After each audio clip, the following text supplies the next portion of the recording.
Coucou les filles, je vous retrouve aujourd'hui pour une vidéo maquillage nude. L'idée, c'est de se faire un maquillage invisible, de quoi rehausser son teint, ouvrir son regard, se sublimer sans paraître être maquillée. Et ça vous prendra 7 minutes environ. On commence par poser sa base de fard, la Shadow Insurance de Too Faced pour moi, bien sur toute la paupière mobile. Ensuite, on va appliquer un fard nude, le Tufted Suede de la Matte Palette de Too Faced, toujours pour moi. On va l'appliquer sur toute la paupière mobile pour l'unifier. En coin externe, je pose Chinchilla, qui est un fard beige un peu plus foncé que Tufted Suede, toujours de la Matte Palette. Et ça va nous donner un peu de profondeur, tout simplement. En coin interne, j'illumine avec un fard de la Romantic Eye Palette, cette fois, Soulmate. Il va se voir à peine, c'est vraiment histoire de rehausser le coin interne, de l'illuminer. Je le pose aussi sous l'arcade sourcilière.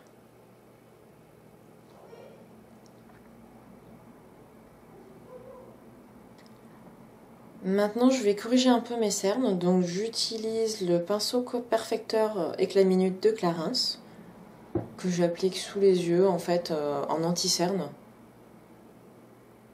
Il est un peu plus foncé que mon bourgeois que j'ai utilisé l'autre jour, donc ça va un peu mieux pour ma carnation d'été.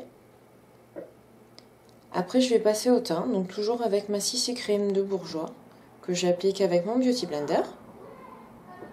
Mais partout sur le visage, on n'oublie pas les côtés évidemment. Bien fondre le produit. Je vais poser ensuite un voile de poudre de Java de bourgeois pour illuminer le tout. Je mets mes sourcils en place. Sur la waterline, j'applique un crayon couleur beige pour masquer un petit peu le rouge des yeux, pour les réveiller un peu. Et j'applique mon mascara, toujours le Big Eyes de Je mets Maybelline ici.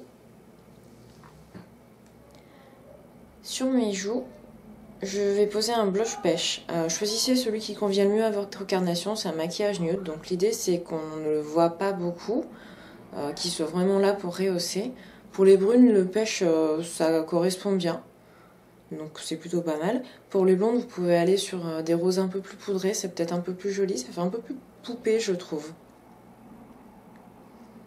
Après, sur les lèvres, je vais poser un rouge édition bourgeois, le Rose Tweed, que je tapote au doigt pour l'estomper. Je veux vraiment pas qu'il se voit beaucoup. Et c'est tout. À bientôt!